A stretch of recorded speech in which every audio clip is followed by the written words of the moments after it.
hello today. Thanks for joining in on the mental health open discussion with filmmaker Jillian Bullock. Um, May is Mental Health Awareness Month. I'm your host, Dexter Martin. I am a health and wellness communication specialist. And this discussion, it hits kind of close to home for me as I do deal with situations in my direct family. So, for everyone out here, I will let you introduce you to our panelists. We will start off with Miss Jillian Bullock. Please tell us a little bit about yourself, please. Hi, I'm Jillian, and I am an award-winning filmmaker, and I'm also a mental health advocate. My position is as a writer and director that I do try to focus on movies that I produce that are uplifting, that are empowering, educational, and entertaining, of course. But I also do tackle tough subject matters, and mental illness is one of those topics that I tackle in my work. Okay, thanks for that.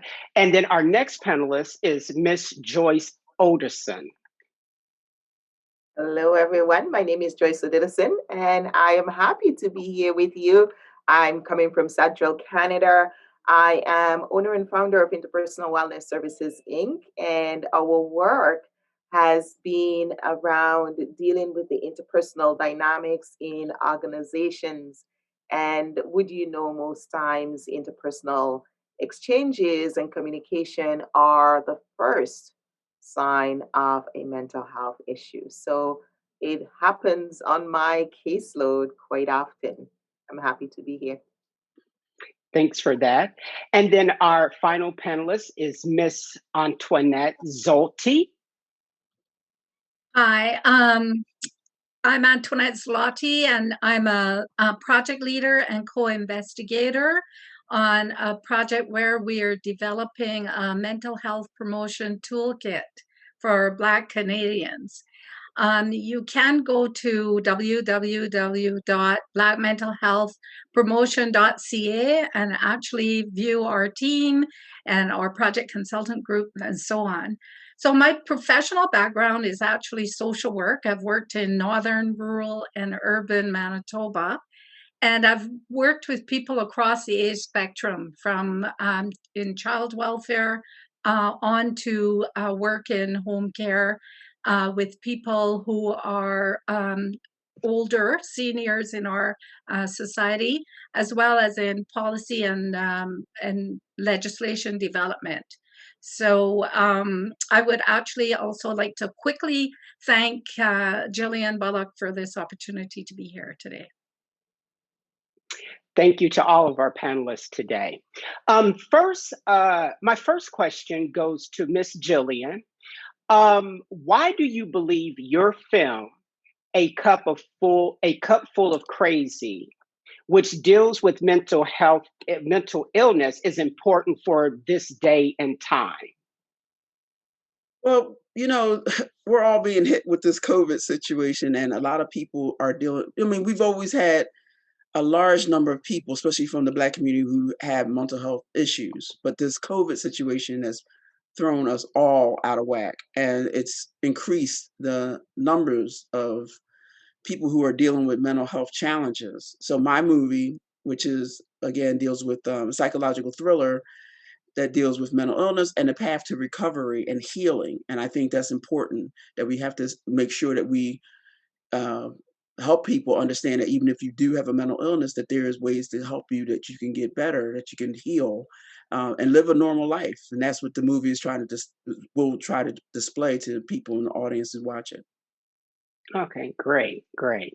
So my next question is for Miss Joyce. So challenging interpersonal skills and exchanges, as you've mentioned before, are often signs of mental illness, which alerts us that one may need intervention. How does the quote unquote angry Black woman stereotype, how has that been a barrier to early diagnosis and treatment of mental illness for Blacks? When I think about that particular stereotype, It's been known and it's been perpetrated all over that Black women are angry and Black women are hostile, and violence seems to be attached to Blackness and brown people. As you go up the ladder of brownness, you to Black, you have some element of it. And in my work as a conflict analyst and coach, I work with organizations. I go in to do organizational development, and I always wear this hat of a conflict analyst. So I'm being called when employees are having or showing signs of difficult interpersonal skills.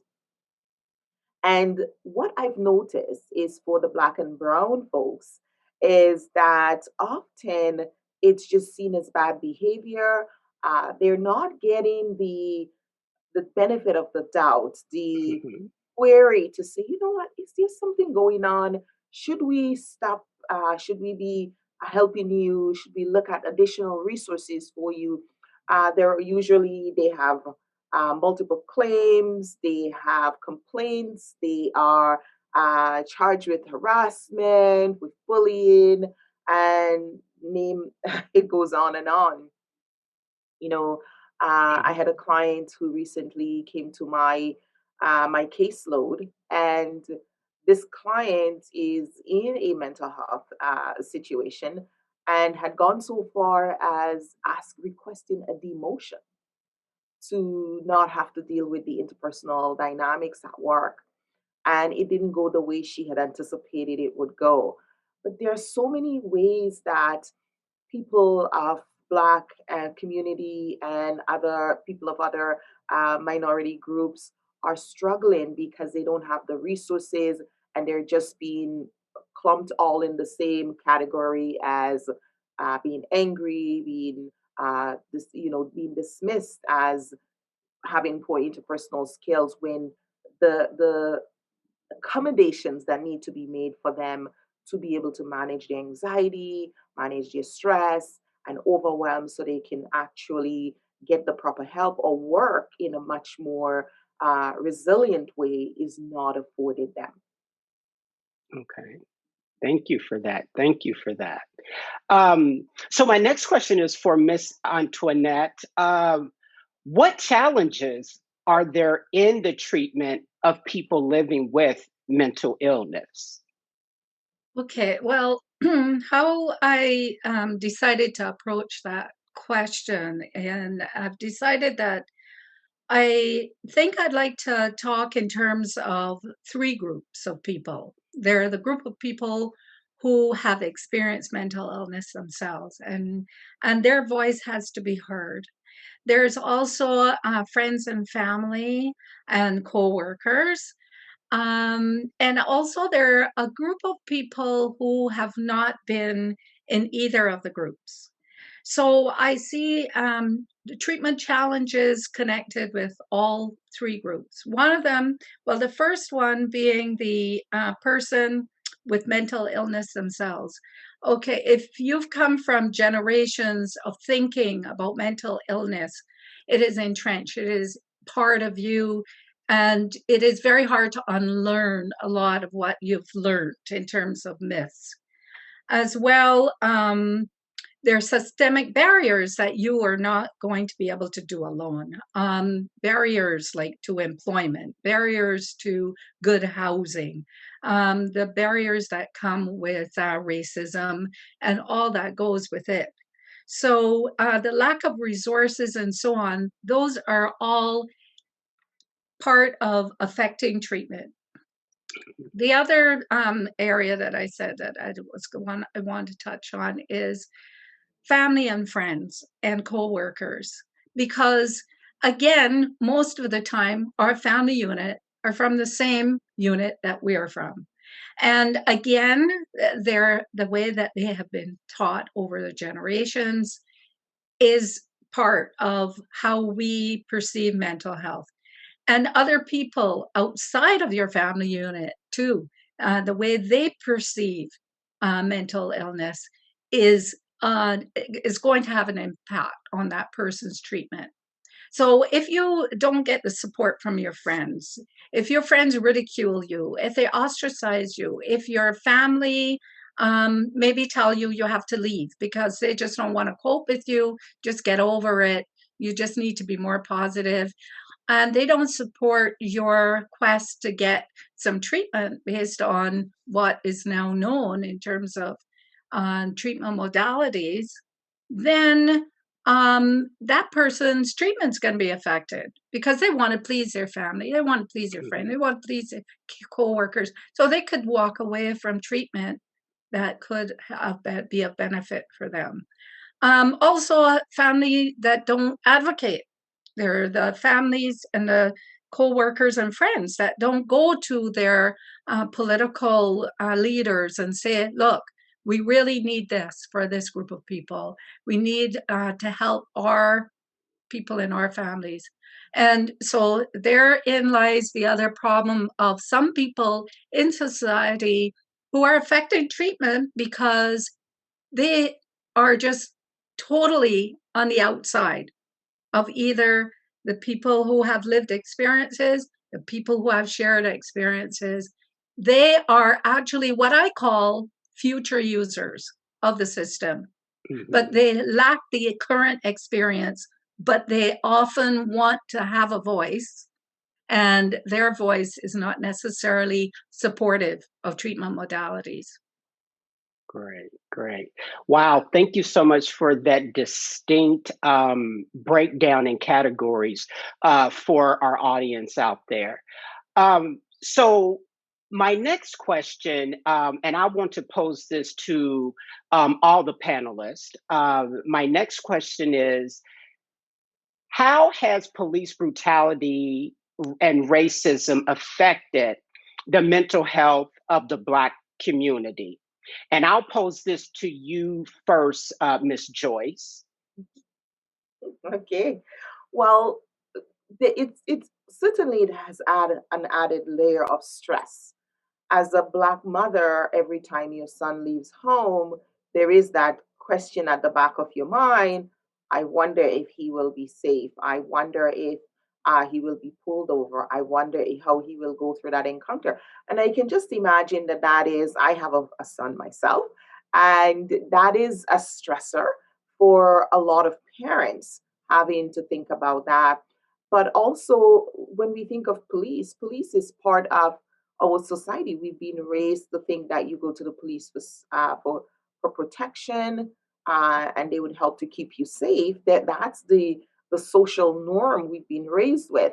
But for Blacks, that has not necessarily been the case.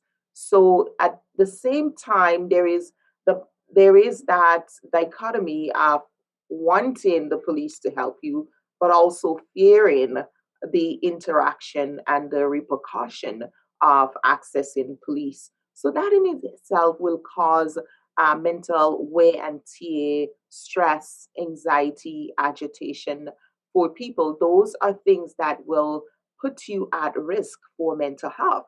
We know that mental resilience is to stay positive, to have a good mindset, to be able to have healthy interactions and social support. Those are all indicators, and those are all elements we need to have in our lives to maintain mental health. For Black and brown people, mostly Black people, who tend to have more of a negative um, response, or rather negative experiences with the police, that would be added stress.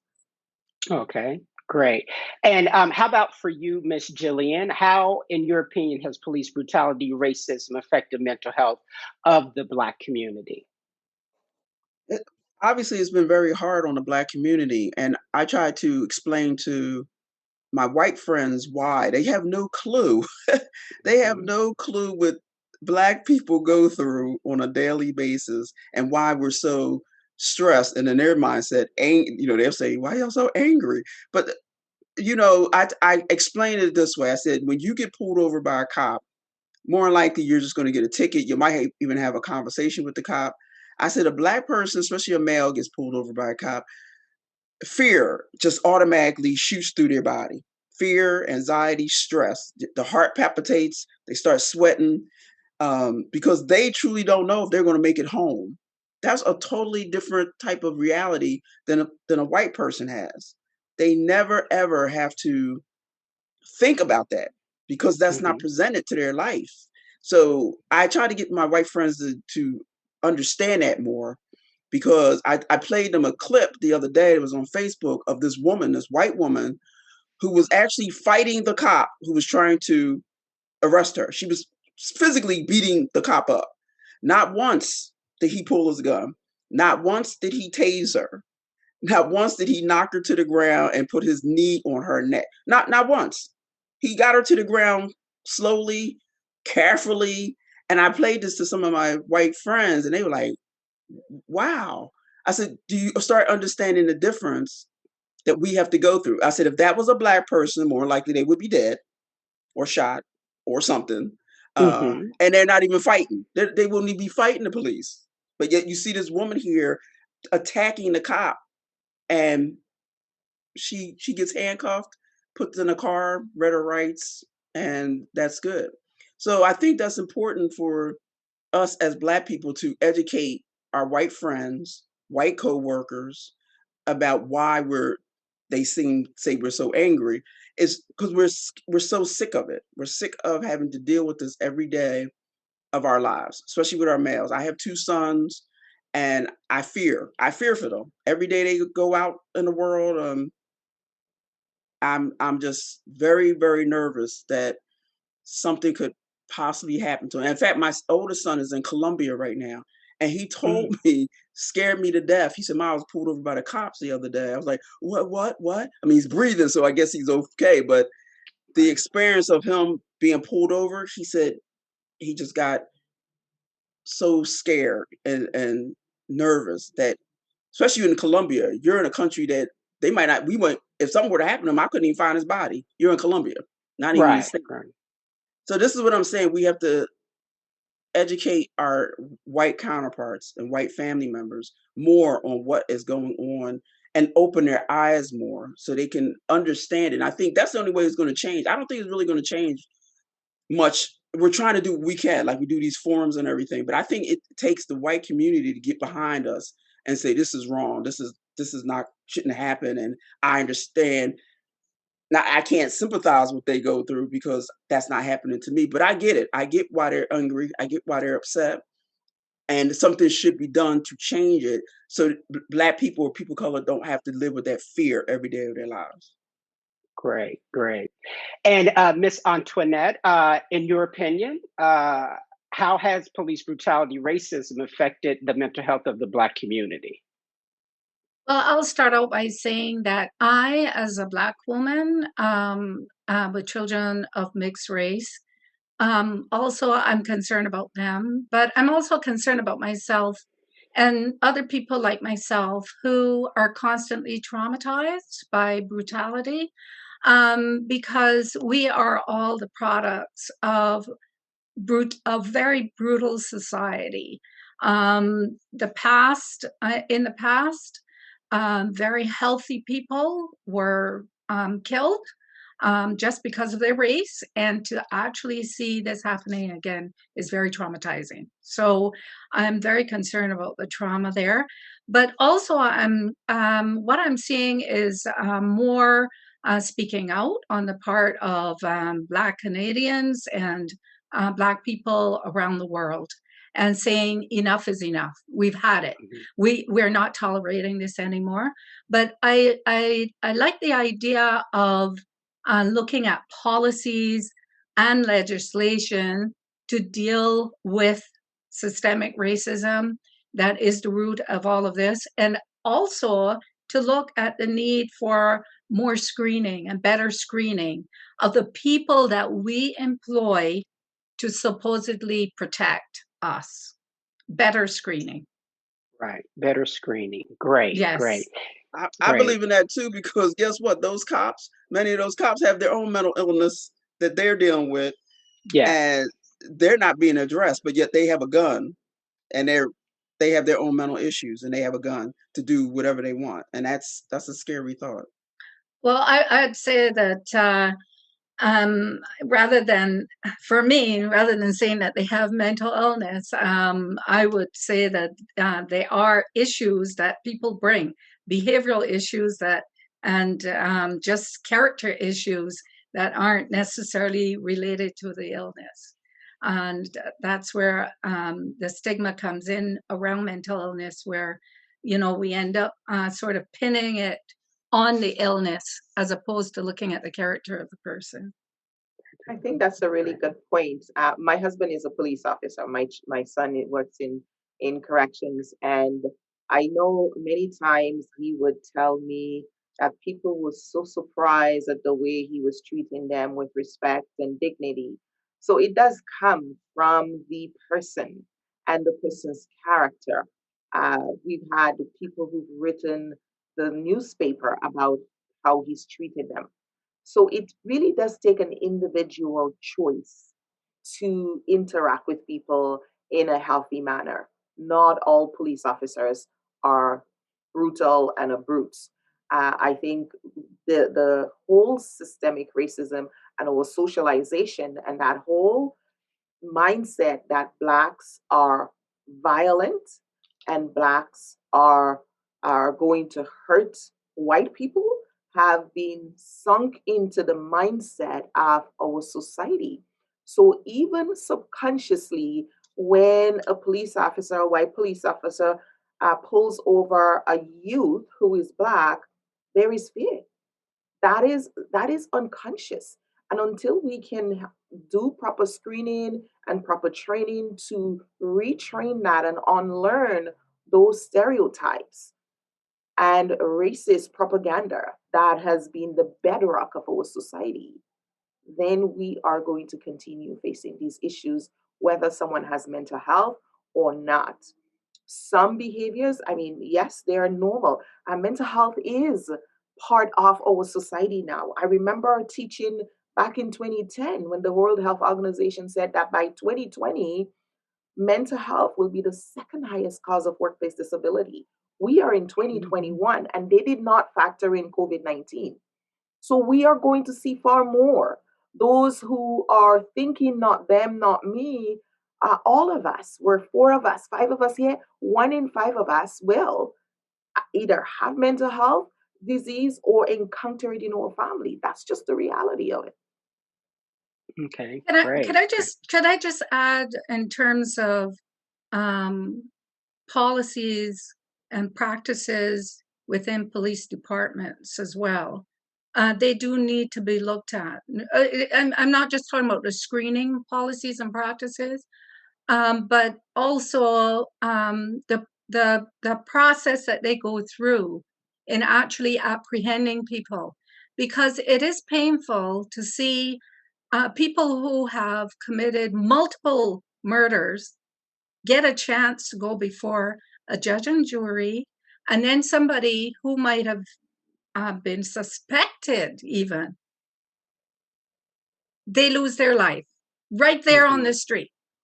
And then you have all the people who are waiting for a judge and jury to decide on whether they get life imprisonment. Whether they get life.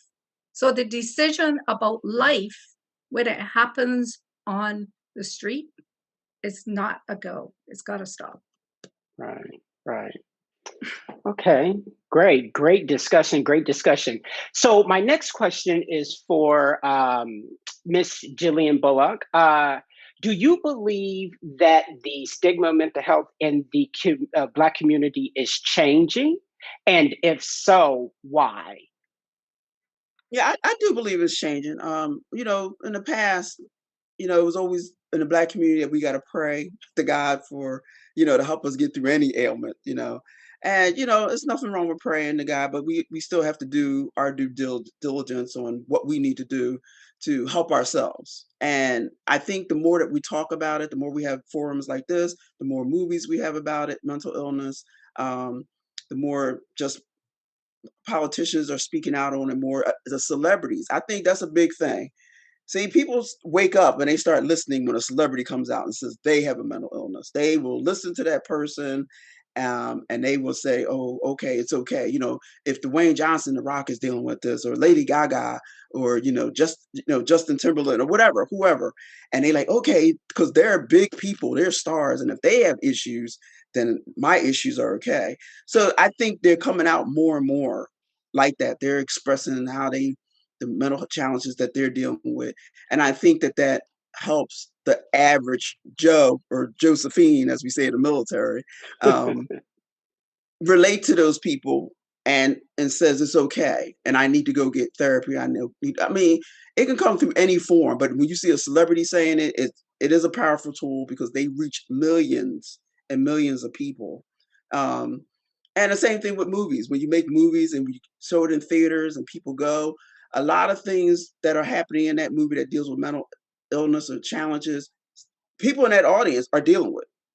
You go to a theater, you got 200 people sitting in that audience, many of those folks are dealing with what's up on that screen. So if they walk away and they say, okay, I need to go get some help, then see, that's my job as a filmmaker, to make that happen. It can be entertaining, but I do want to reach people, and I want them to get up and think when they leave, and I want them to say, hey, if I need some help, it's okay. It's okay not to be okay.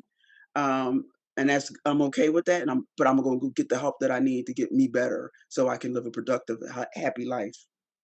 Great, great. And, just to kind of, as I mentioned at the beginning of this discussion, this discussion hits very close to home for me, in that my mother has dealt with mental health crises and issues as well. Just to give a little background on her situation, she was kind of diagnosed later in life, or it manifested itself later in life. So when you guys are talking about the interpersonal skills, as well as when Miss Antoinette mentioned the different categories, I fall in that one category of family members that are dealing with I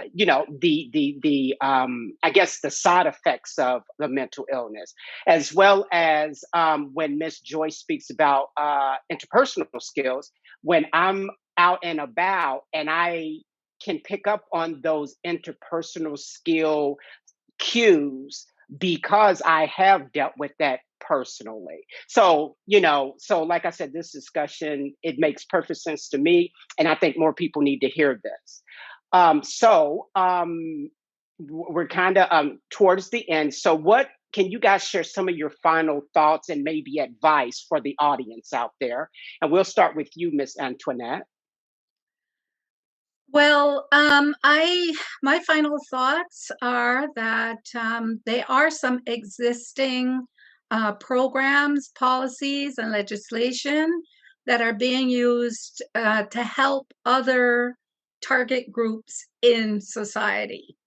And I would really like to see more Blacks who are included in getting access to some of those benefits. Because when you think of it, if you think of a group of people who have been traumatized by past injustices, continue to be traumatized, and are facing things like the social determinants of health, such as housing, and also racism, and all of these other determinants are impacting very powerfully on us. I think I'm just a call for policymakers and legislators to look at how they can help us and help improve our situation and what we're facing. Great, thank you. Miss Joyce? For sure, what we've seen is that there is more awareness about mental health, but actually I continue to be surprised at how much ignorance there still is.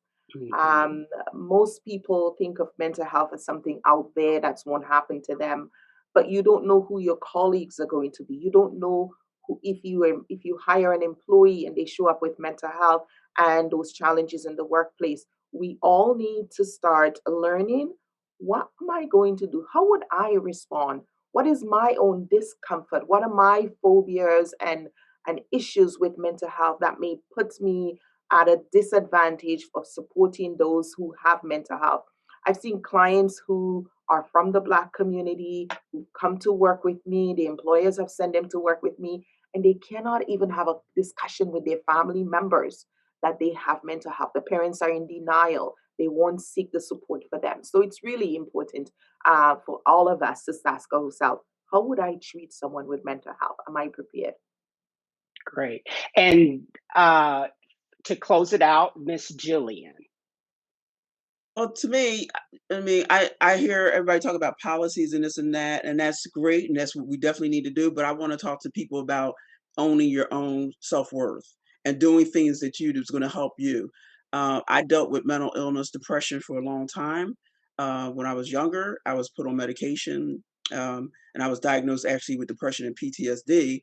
And eventually, I was able to climb out of that and do much better. But the reason why I was able to do this, I did the work on myself. And that's what I think is important. Like I found something that worked for me. Mine is yoga and meditation. I'm on that mat every morning at 5 o'clock. That's my time to unwind and get my day started, set myself up for success. And I think it calms me down. It keeps me where I should be as I face people in the world who may have mental illness, who may have challenges, who may have things going on that's traumatic in their life. I can handle that person better because I'm centered. And I think a lot of times, a lot of mental health workers, they want to help others, but I think you have to get yourself together. I think inside you have to be able to say, I'm in a good space so I can go out and help others. And that's what I do through my speaking engagements, through my movies. But I have to be right. I have to have my mindset, my peace right, everything right. So I think people should find their way of doing it. Okay, thank you so much for the discussion today. Miss Antoinette Zolti, Miss Joyce Odison, and Miss Jillian Bullock. Thank you so much. Thank you. Thank you.